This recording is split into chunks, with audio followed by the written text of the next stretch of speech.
où je vais vous parler de choses extrêmement simples comme les tokens d'authentification et d'autorisation cryptographique à atténuation de droits qui peuvent être hors ligne.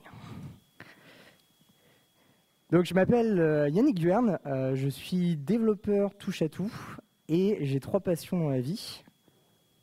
Comprendre des choses, apprendre des choses et les transmettre. Et du coup, je les compile sur mon site qui s'appelle laforge.ge. Cette blague de mettre le nom de domaine, je ne vous la conseille pas, parce que ça coûte 40 € par an, le petit GE. Donc, trouver des noms de domaine simples, ça... Et sinon, vous pouvez me retrouver sur les réseaux avec le surnom Akanoa, en mettant des variations en fonction de si on m'a piqué le nom ou pas sur les réseaux. Je bosse actuellement chez Clever Cloud. Donc, Clever Cloud, c'est un cloud provider français. Et si vous avez envie encore de discuter un petit peu plus de ça, je serai au stand juste pour le démontage. Donc, vous pourrez me choper là. Et on va accélérer vu le peu de temps que l'on a. Donc, on va repartir un petit peu de la base. Lorsque l'on désire faire une requête sur un serveur, on va utiliser une route qui va taper une API et cette API va en renvoyer une ressource ou pas.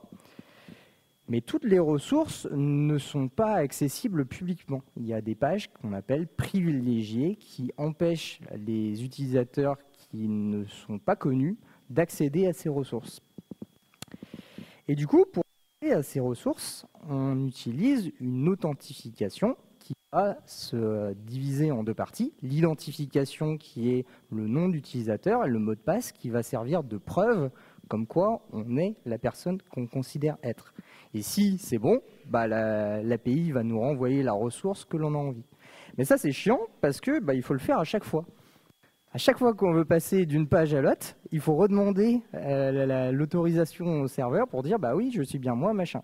Donc si vous avez un site où la personne doit se déplacer de page en page, il va juste quitter le site et il ne reviendra jamais plus. Du coup, les concepteurs ont créé un concept qui se nomme les sessions. Donc les sessions, ça va être un tableau de données que l'on va mettre côté serveur qui va avoir pour identifiant un nombre qui va être un session ID. Et ce session ID, on va venir le mettre dans un petit bout d'information qu'on appelle plus communément les cookies, donc le truc de merde qui nous fait chier sur tous les sites où on nous dit voulez-vous accepter les cookies, c'est ce genre de trucs qui seront renvoyés par le serveur et qui viennent en fait vous marquer avec des informations. Et là, l'information que l'on veut, en fait, c'est associer l'identification que l'on a fait avec le user password Toto avec un session ID qui va pouvoir être stocké côté client. Et lorsque l'utilisateur va revenir pour faire une nouvelle requête, il va utiliser ce petit bout de fichier pour l'envoyer au serveur qui va voir qu'il y a l'information 12. 12, il va le relier avec son petit tableau de session et il va voir « Ah tiens, c'est Toto, je te connais !» Du coup, je vais pouvoir savoir si j'ai le droit ou pas de t'accorder cette ressource ou non.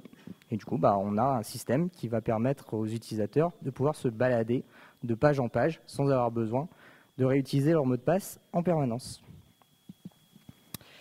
Sauf que ça, c'est un petit problème, c'est que le cookie peut exister chez le client, mais ne pas exister sur le serveur. C'est par exemple, si la session a expiré côté serveur, elle n'existera plus sur ce serveur-là. Et donc, même si l'utilisateur dit qu'il est la session 12, la session 12, il ne la connaît pas, du coup, il va dire unauthorized, et il va lui dire, mets ton mot de passe et refais le round pour créer un cookie.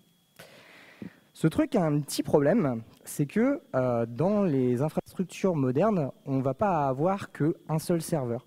On va avoir plusieurs serveurs qui vont aller répondre à cette requête. Et du coup, on va se retrouver à aller taper des serveurs qui ont des sessions et des serveurs qui n'ont pas de session.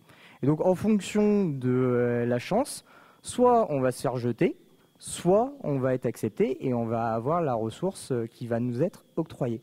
Donc il y a des techniques qui permettent de régler ça, on appelle ça des sticky sessions, mais du coup on met de l'intelligence dans le load balancer qui va devenir un petit peu trop intelligent, et nous on n'aime pas trop rendre les choses intelligentes parce que les choses intelligentes c'est des choses qui cassent plus facilement que des choses bêtes.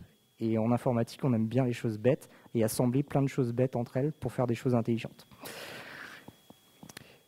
Une autre manière de gérer les choses, c'est ce qu'on nomme un cache partagé, mais du coup on se retrouve avec un single point of failure si on n'a pas un cluster.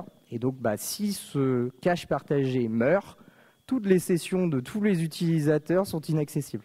Donc on a créé quelque chose qui peut être compliqué, et le fait de faire un cache partagé en cluster, ça rajoute encore de la complexité parce qu'il faut gérer un cluster uniquement pour aller stocker des 1 et des 0 par rapport aux utilisateurs. Du coup, la deuxième solution qui semble intéressante sur le papier, c'est on n'a qu'à mettre directement les informations qui sont dans la session dans le cookie. Du coup, oui, sur le papier, c'est bien. Sur le papier. Parce que bon, voilà quoi. Et le serveur n'y verra que du feu. Du coup, on ne peut pas faire ça. À la place, ce que l'on va faire, c'est qu'on va utiliser ce qu'on appelle la cryptographie. Donc la cryptographie, c'est l'art de cacher les choses et de vérifier les choses. Pour ça, on va utiliser un concept de cryptographie qui s'appelle les clés asymétriques. Et c'est un concept qu'on a vraiment besoin parce que c'est vraiment la pierre angulaire de tout ce qu'on va raconter. On va créer ce qu'on appelle une clé privée, donc c'est un grand nombre qui est capable d'être dérivé en un autre grand nombre qu'on appelle une clé publique. Mais par contre, la clé publique ne peut pas être retransformée en une clé privée. Ça, c'est le truc le plus important à comprendre en fait dans la partie cryptographie, c'est cette notion d'asymétrie entre la clé privée et la clé publique. Et avec ça, on va faire ce qu'on appelle une signature. Donc une signature, c'est on va prendre les données qu'on a envie de signer, on va les chiffrer, on va leur donner un nombre, et ce nombre-là, ça va être la signature.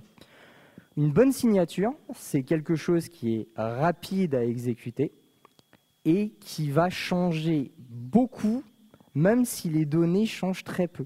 Si par exemple, ici, au lieu de mettre user Toto, je mets user Tata, la signature que je vais avoir en résultat va être complètement différente. Et la troisième des contraintes va être qu'une signature ne doit pas être retrouvable par rapport aux données qui sont à côté. Si on a les données et la volonté de créer la signature, on ne doit pas être capable en fait, de pouvoir créer une signature à partir de rien. Le seul moyen qu'on peut avoir, c'est d'utiliser la clé privée, donc la petite clé rouge qu'on a complètement à gauche, qui va venir signer les données user toto write read. Une fois qu'on a ça, en fait, on a la possibilité d'utiliser la deuxième clé, donc la petite clé verte, pour vérifier si un token qui a été signé n'a pas été falsifié. Si quelqu'un est venu modifier le toto en admin, on va être capable, juste en vérifiant la signature, de savoir si oui ou non ce token peut être cru ou non. Et ça va être extrêmement utile pour la suite. Donc, qu'est-ce qu'un token? En fait, un token, ça va avoir deux types de données. Ça va avoir l'identité de la personne et ça va avoir ses droits qui lui sont associés. Donc, par exemple, on peut avoir Jack.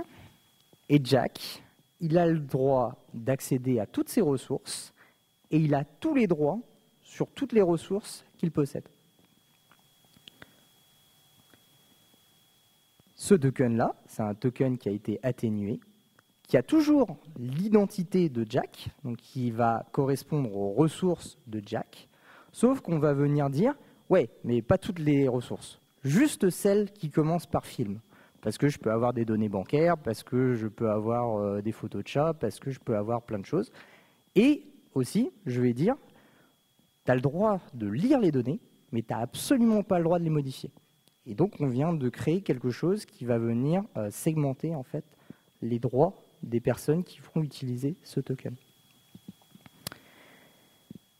L'atténuation de droits, en fait, va pouvoir être faite en prenant le token qui est en full write et en lui rajoutant le scope qu'on a envie de lui donner. Donc là, par exemple, on dit que les ressources doivent commencer par film et les droits read.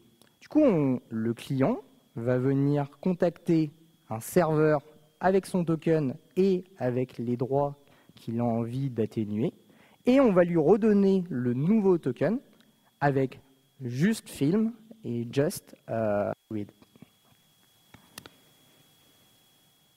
Lorsque le client va venir sur l'API avec son token atténué et qui va accéder à la ressource /film, on va lui dire bah oui, d'accord, tu es en read, tu es sur la ressource /film. Apparemment Jack y a droit, du coup les ressources sont envoyées. Par contre, si ce même client fait la requête sur /film mais en écriture, il va se faire rejeter. Et pareil, si il essaye d'accéder à banque même en écriture, il va aussi se faire rejeter. Ce principe d'atténuation, il est vachement intéressant pour tout un tas d'usages, mais le problème en fait, c'est que ça nécessite de devoir contacter le serveur. Et ça, c'est un peu chiant parce qu'on n'a pas envie forcément d'avoir encore un single point of failure pour aller faire ce genre d'opération. Et donc la panacée, ça serait de pouvoir carrément le faire sans avoir besoin de contacter le serveur. Du coup, on se retrouverait à avoir un utilisateur Jack qui a son token, qui a tous les droits, et il veut le passer à une utilisatrice Jane avec des droits limités. Mais il y a un problème. Peut-être que Jane, elle pourrait renvoyer le système dans l'autre sens et venir désatténuer ses droits. Et ça, par exemple, si vous connaissez la technologie JWT, il n'y a pas la possibilité en fait de faire ce genre d'atténuation offline. Et nous, avec Biscuit, on va réussir à faire tout ce genre de choses et bien plus de choses encore. Donc Biscuit, c'est un produit qui a été conçu à Clever Cloud et qui maintenant est en open source. Ses créateurs sont Geoffroy Coupry et Clément Delafargue. Donc c'est un projet qui est en open source. Donc si vous avez envie d'aller voir la code base, il y a plusieurs implémentations. Il y a des implémentations qui sont en Rust, des implémentations en Haskell, en Java. Il y a des personnes qui ont fait des implémentations en Go, en Python. Donc c'est vraiment quelque chose qui a comme vocation à s'étendre sur tous les domaines que l'on a envie d'avoir. Et donc, si vous avez envie d'aller voir de plus près, n'hésitez pas. À la fin des slides, vous aurez un lien vers le projet. Donc, Biscuit va s'appuyer sur deux principales briques. Donc, la cryptographie que l'on a vue en introduction, qui nous a permis de pouvoir signer les choses. Et Biscuit va s'appuyer sur une autre brique qui se nomme le datalog. On va en voir les prémices de ces choses-là dans les slides suivantes, qui vont porter en fait les données que l'on veut stocker. Donc, en reparlons un petit peu de cryptographie, mais de cryptographie vis-à-vis de Biscuit. Donc, comme on a vu, on a la possibilité de venir signer des données avec une clé privée pour en créer un token. Et du coup, on a les données qui sont juxtaposées avec une signature. Et en fait, on peut faire un parallèle parfait avec Biscuit, puisqu'on va également avoir des données qui vont être juxtaposées à une signature pour créer un biscuit. Donc on peut dire qu'un biscuit est un token cryptographique. Mais il y a une petite subtilité. Non, pardon. Du coup, on a le même principe de pouvoir vérifier la validité des données par rapport à juste avoir la clé publique de ce biscuit. Vous remarquez qu'il y a une petite subtilité, elle s'appelle root. Ça va être intéressant dans la suite des opérations. Donc on a une clé publique qui s'appelle root. Et donc, si les données ont été falsifiées, on va pouvoir aussi détecter les problèmes. Du coup, lorsque l'on vient créer un biscuit, on vient créer ce que l'on nomme un bloc d'autorité. Ce bloc d'autorité va contenir les données, une signature, une clé publique et une clé privée. Et ça, tout ce truc-là, ça va être la jolie petite étoile verte que je me suis embêté à ombrer bien gentiment. Et donc, lorsque on a... Et du coup, ce qui est important, c'est la petite rouge qui est au bout. La clé rouge, en fait, c'est le pendant de la clé verte. C'est pour ça qu'elles ont le même nom. On a B1 en vert et on a B1 en rouge. Du coup, quand on regarde de l'extérieur à quoi ressemble un biscuit, on va avoir le bloc d'autorité et on va avoir la clé rouge B1 qui va avoir un autre nom dans ce contexte que l'on va appeler une preuve. Il est possible de créer plus qu'un bloc d'autorité. On va appeler ce deuxième bloc un bloc, tout simplement. Et celui-ci, au lieu d'utiliser la clé rouge root pour venir créer ce bloc, on va utiliser la clé B1. Donc la preuve précédente de la création du bloc d'autorité, on va venir la réutiliser pour venir créer le bloc suivant. Et on va avoir la même anatomie. Donc on va avoir les données, on va avoir une deuxième signature qui correspond aux données de ce deuxième bloc. On va avoir une deuxième clé qui s'appelle B2 et on va avoir une deuxième clé rouge qui va s'appeler également B2 et du coup on a le même système. Et là on peut placer un mot un peu buzzword, on peut faire une blockchain parce qu'on a des blocs, on a une chaîne qui est constituée en fait de la clé B1 puisqu'on a utilisé la clé B1 pour venir créer notre bloc suivant. Donc bloc 1, et on récupère le maillon suivant qui est notre B2, et du coup on pourrait continuer en fait à l'infini de venir chaîner nos choses. Et on voit que la clé route sert de point de départ sur l'intégralité de la chaîne de notre biscuit. Vu de l'extérieur, notre biscuit qui a été atténué, on reviendra sur cette notion d'atténuation juste après, il va être constitué du bloc d'autorité, du bloc et de la preuve qui est la clé privée B2. Pourquoi on fait ça? Parce que ça nous permet de faire une vérification qui va en fait cascader. On va partir de la clé publique root qui va venir vérifier la signature. Parce que vu qu'on a créé la signature S1 avec la clé root, on va pouvoir venir vérifier la signature S1 avec la clé publique root. On a la clé B1 qui est à l'intérieur du bloc d'autorité. Du coup, on va pouvoir utiliser cette clé B1 publique pour aller vérifier la signature 2. Et tout en dessous, on va avoir notre preuve, notre clé privée B2, qui va pouvoir être dérivée. Parce que je vous avais dit que c'était très facile de passer de la clé rouge à la clé verte. Là, c'est exactement ce qu'on fait. On passe de la clé rouge à la clé verte, sauf que, comme on sait que la clé B2 qui est dans le bloc atténué est aussi la preuve, si on a la preuve, la clé publique preuve qui est égale à la clé publique B2 qui est dans le bloc, ça veut dire qu'on a la chaîne qui est correcte. Qu'est-ce que ça veut dire? Ça veut dire que si un petit malin, il n'aime pas ce qu'il y a dans un bloc, il voudrait bien l'enlever.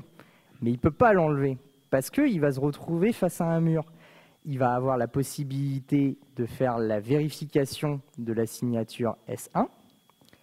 Mais le problème, c'est qu'il faut que la clé publique B1 corresponde à la preuve qui est tout en dessous. Sauf que la preuve, il est incapable de la falsifier pour que ça puisse être égal à la clé publique B1. Donc ça permet en fait d'empêcher qui que ce soit, une fois en fait qu'on a rajouté un bloc dans un biscuit, il y a l'impossibilité d'en retirer un, ou même de le swapper, vu qu'on a la signature qui va aller vérifier si oui ou non on n'a pas falsifié les données. Donc on a vraiment quelque chose qui crée une chaîne qui est totalement immuable. Dès qu'on a rajouté un bloc dans un biscuit, il y est pour toujours. Ou en tout cas, si on n'a pas la clé rouge root, on ne peut rien faire.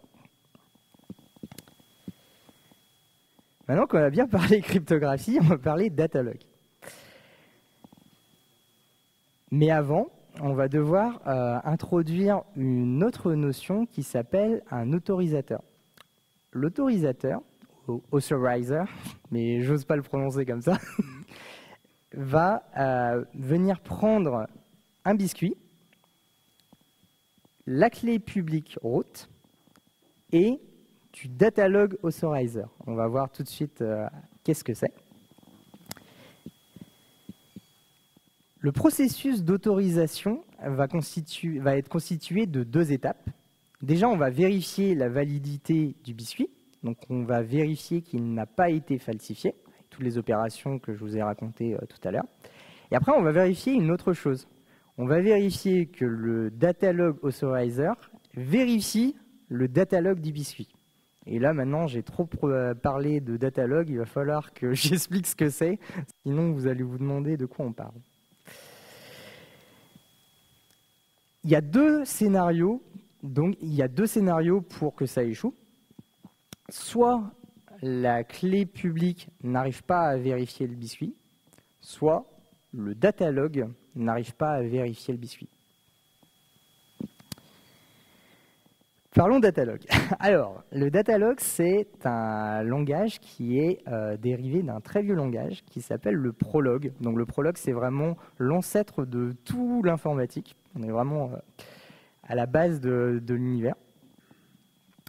Et le datalog, c'est ce qu'on appelle un subset de Prolog. Donc en fait, c'est une spécialisation pour un cas d'usage donné qui ici va être l'authentification. Et du coup, on a créé des concepts dans le datalog qui s'appellent des faits. Un fait, c'est quelque chose qui est déclaratif. Je déclare que l'utilisateur est Jack. On va le symboliser par le petit symbole user check Jack. Le deuxième concept que l'on va avoir, c'est ce que l'on nomme des checks. Cette fois-ci, on ne déclare pas quelque chose, on vient vérifier quelque chose. Et ce que l'on va venir vérifier, c'est je vérifie si l'utilisateur est Jack. Pour ça, en fait, on va devoir passer par deux étapes. La première chose, c'est qu'on va vérifier si on a un fait qui s'appelle user. Et ensuite, on va venir vérifier également si le contenu de ce fait existe et vaut Jack. Si on décompose, on va plutôt se retrouver avec quelque chose comme ça. Est-ce que le fait user existe ? Si oui, on crée une variable temporaire qu'on appelle comme on veut. Là, ici, je l'ai appelée U, par exemple.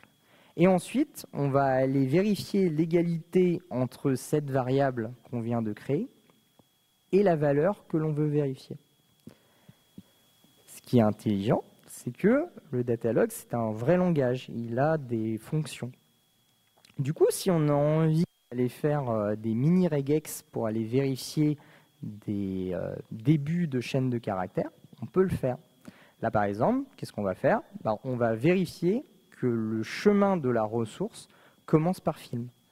Pour ça, on va vérifier que l'on a bien un fait qui s'appelle PAF. Ensuite, on va vérifier, on va venir stocker dans une variable le contenu de PAF. Et ensuite, on va venir faire un appel de fonction pour venir vérifier si cette variable commence effectivement par film ou pas. Le check peut échouer de diverses manières. Donc, la première et la plus évidente, c'est que le contenu du fait qu'on est en train de vérifier, il n'est pas le bon. Le deuxième, c'est que le fait n'existe pas. On n'arrive pas à le trouver dans ce qu'on est en train de chercher. Et le troisième, c'est qu'il est hors scope. Parce qu'il y a une notion, comme dans presque tous les langages de programmation, de visibilité en fait, des variables au sein du biscuit. Ainsi, le seul moyen que le check soit valide, c'est que le fait existe et que son contenu corresponde à ce qu'on est en train de vérifier.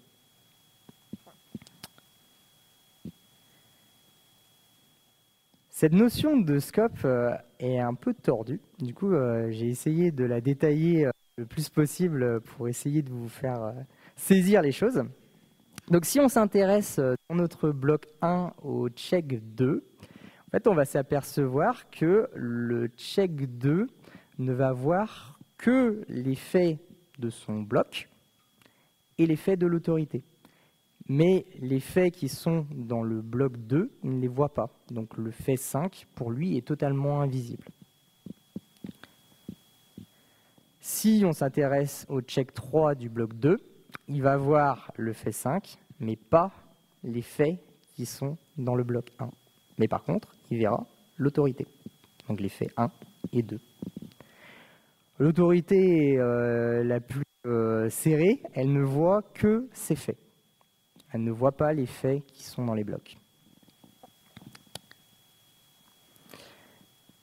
L'autorisateur lui-même est du datalog. Du coup, il va être constitué de faits et de checks.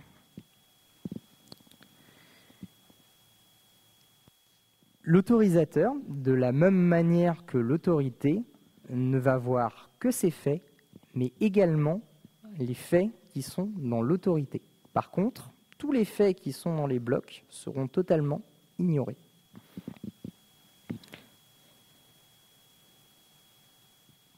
Pour un check qui est dans un bloc, il verra l'autorité, mais également l'autorisateur. Donc il peut aller vérifier des choses qui seront dans l'autorisateur.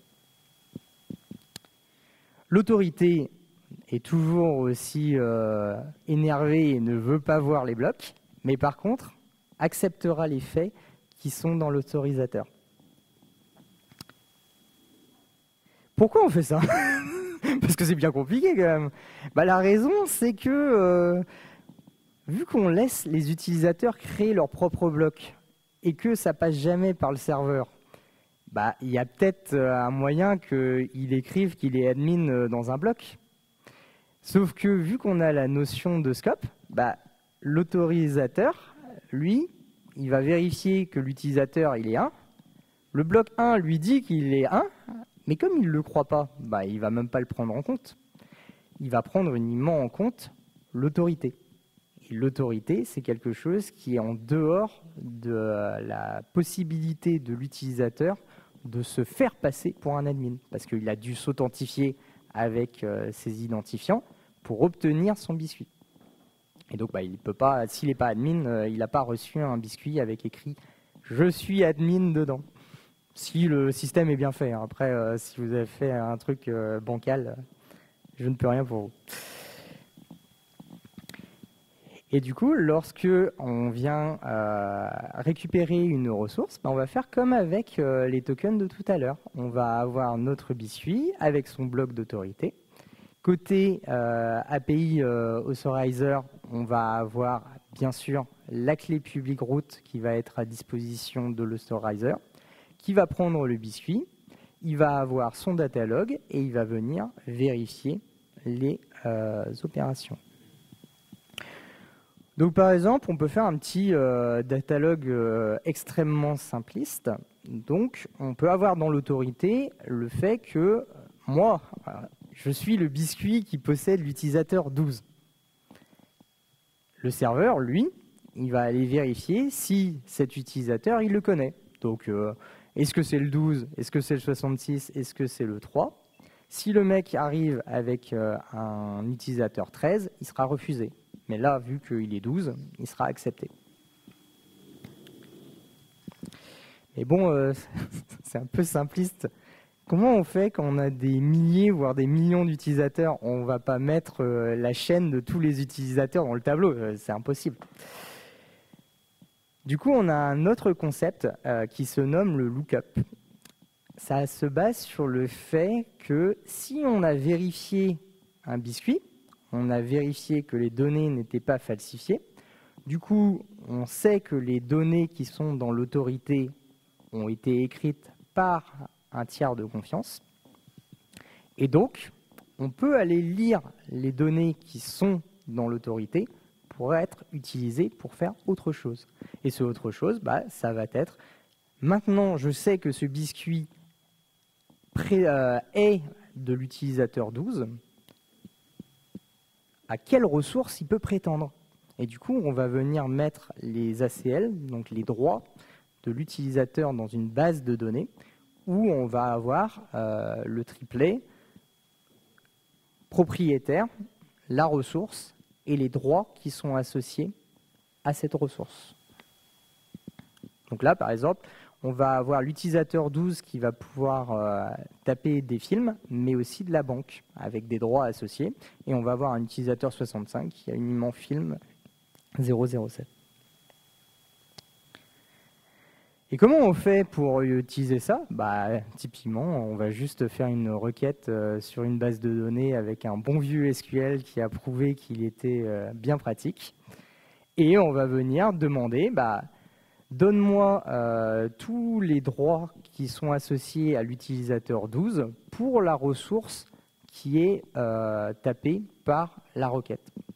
Donc ici, par exemple, je suis en train de taper la ressource film matrix.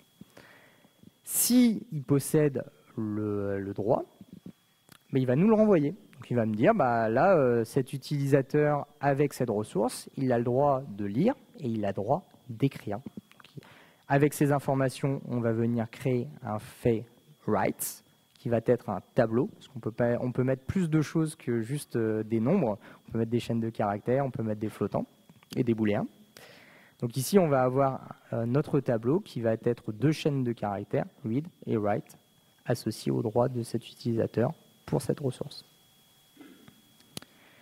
On va venir alors insérer ce fait qu'on vient de créer à partir des données qui viennent de la base de données, et on va venir les utiliser pour venir vérifier si oui ou non cet utilisateur a le droit ou non de venir accéder à la ressource. Donc on va se créer un check qui va être un petit peu plus compliqué. On va créer un fait read, parce que c'est l'opération qu'on vient faire avec la requête, puisqu'on est en lecture du film Matrix. Donc on crée la variable temporaire OP. Donc ça marche bien, parce que le fait existe, il est juste au-dessus, il a été injecté dans l'autorisateur.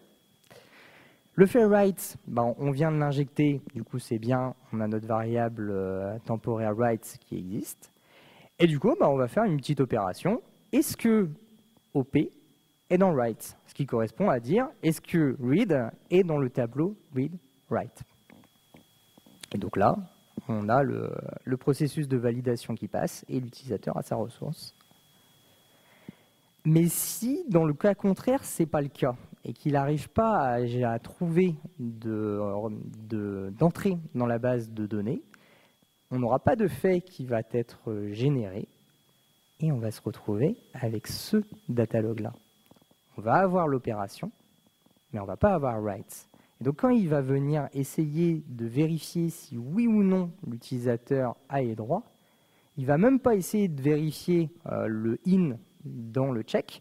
Il va juste dire, bah désolé mec, j'ai pas le fairwrite, bah t'es pas là en fait.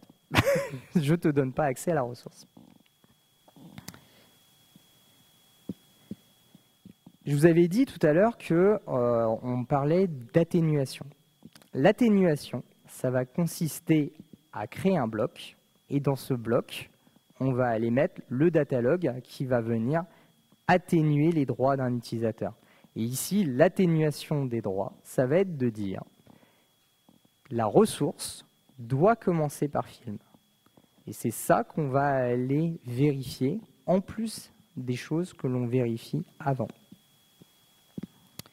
Donc si on résume un peu, bah on va avoir Jack, qui a son magnifique biscuit avec son autorité où il dit qu'il est l'utilisateur 12. Il le passe à Jane, mais Jane, maintenant, elle n'a plus accès que à ce qui commence par film. Ici, elle est en lecture de film Matrix. Elle contacte l'authorizer. Et du coup, on va avoir l'insertion du fait film Matrix qui va être rajouté dans le datalog. Et on va venir vérifier ce fait ressource, non pas dans l'autorisateur, mais dans le bloc d'atténuation. Comme là, on a le film Matrix, qui commence bien par film, en tout cas c'est ce qui semble être, la validation fonctionne, et du coup, Jane a accès à Neo. Si par contre, Jane se dit « Ah, chic, j'ai le token de Jack, si j'allais voir ses comptes en banque. » Eh mais non, parce qu'elle a le biscuit atténué, pas le biscuit de Jack. Et du coup, bah, le check il passe pas. Et du coup, Jane n'a pas accès au compte en banque de Jack. Tout le monde est sauf. Ainsi, si on résume, on va avoir Jack qui va venir s'authentifier sur le serveur IAM, donc le serveur de droit d'une entreprise, sur une route. Si Jack est connu de ce serveur, on va venir lui générer un biscuit qui n'a que le bloc d'autorité pour dire que c'est l'utilisateur 12. Et là, il y a deux voies. Soit Jack utilise son token, et du coup, bah, il va pouvoir aller faire de l'écriture sur son compte en banque. Bah, sur son compte en banque, il fait ce qu'il veut. Soit il va venir atténuer ce biscuit, le donner à Jane, et Jane va pouvoir utiliser ses droits atténués pour accéder à des ressources au nom de Jack, mais pas à ses comptes en banque. Et on remarque une deuxième chose, la clé rouge n'est pas au même endroit que la clé verte. Parce qu'on n'a besoin que de la clé verte pour vérifier les choses, et on n'a besoin que de la clé rouge pour créer des biscuits. Ce qui signifie que si dans vos infrastructures, vous avez besoin de créer des enclaves qui sont vraiment protégées avec des zones sans Internet carrément, bah vous pouvez très bien avoir cette enclave-là qui possède la clé privée qui sert à générer les biscuits et placarder contre un mur en place publique la clé publique. De toute façon, ils ne pourront rien faire avec la clé publique à part vérifier que le biscuit est valide. Donc il n'y a absolument aucun risque de fuite de données. Et du coup, bah, c'était la démo, mais bon, on ne va pas avoir le temps et puis ça va être compliqué en fait à mettre en place. Du coup, bah, la démo allait se passer sur le playground que j'ai construit. Donc, c'est des web components qui permettent en fait de jouer un petit peu avec le fonctionnement du datalog et avec le fonctionnement de tout ce qui est atténuation. On a en fait une petite interface qui va permettre de vérifier si oui ou non le token est valide et venir carrément exporter ce playground pour le montrer à quelqu'un, pour faire plein de choses. Donc je vous invite à jouer avec. J'ai fait un article de vulgarisation sur tout ce que je vous ai raconté et même bien plus, parce que 50 minutes, ça rentrait pas dans tout ce que je voulais pouvoir raconter sur Biscuit. Dans cet article, j'ai intégré justement le playground que j'ai construit au sein même. Donc si vous avez envie de faire des tests, vous pouvez en fait modifier les petits web components qu'il y a à l'intérieur et ça vous dira si oui ou non le token est toujours valide ou s'il y a des problèmes de validité. Donc, comme je vous disais, le projet, c'est un projet qui est open source, donc il dispose d'un site internet qui va venir expliquer beaucoup plus profondément le fonctionnement du datalog. Il y a toute une API avec tout un langage de programmation qui existe derrière. Donc, si vous avez envie d'essayer de comprendre comment il marche, ça sera excellent. Merci à tous.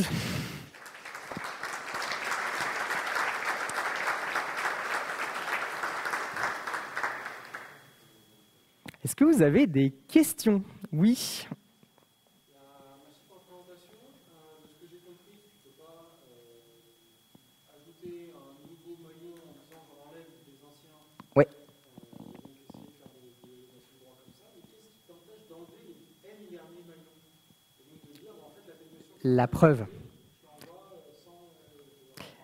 La question, c'est comment est-ce que l'on s'assure que l'on ne peut pas enlever les maillons qui sont les derniers maillons en fait de la chaîne. En fait, c'est la preuve qui. J'ai peut-être un petit peu bâclé cette partie alors.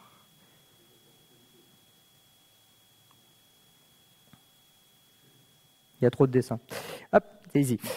En fait, c'est la preuve qui fait que tu ne peux pas enlever. Parce que ici, la B1, c'est une clé publique.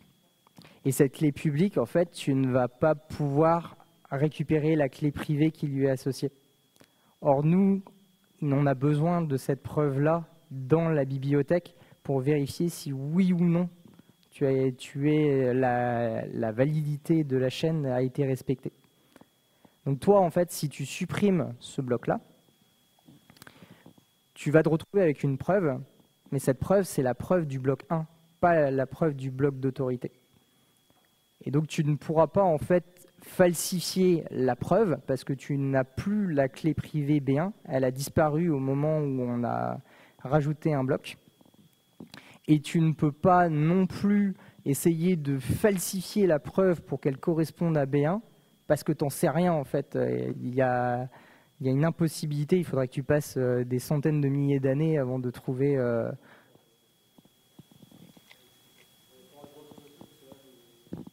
C'est compliqué, hein, je ne vais pas le cacher. Est-ce qu'il y a d'autres questions? Oui.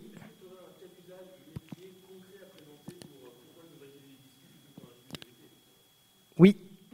C'est que lorsque vous avez des couches successives dans une infrastructure, vous allez avoir une couche qui va avoir besoin de beaucoup de droits, qui va l'envoyer à un service. Et ce service, lui, il va avoir besoin des droits que du service. Donc ça permet en fait de limiter les risques. Si par exemple, quelqu'un récupère le biscuit qui a été atténué pour un seul service, il ne pourra pas aller taper tous les autres services qui sont autour. Et comme on a l'atténuation qui peut être faite en chaîne, on va pouvoir aller de couche en couche et atténuer de plus en plus les droits jusqu'à vraiment avoir le minimum syndical pour que le système fonctionne correctement. Bah ouais, mais de toute façon c'est fini. Dernière question.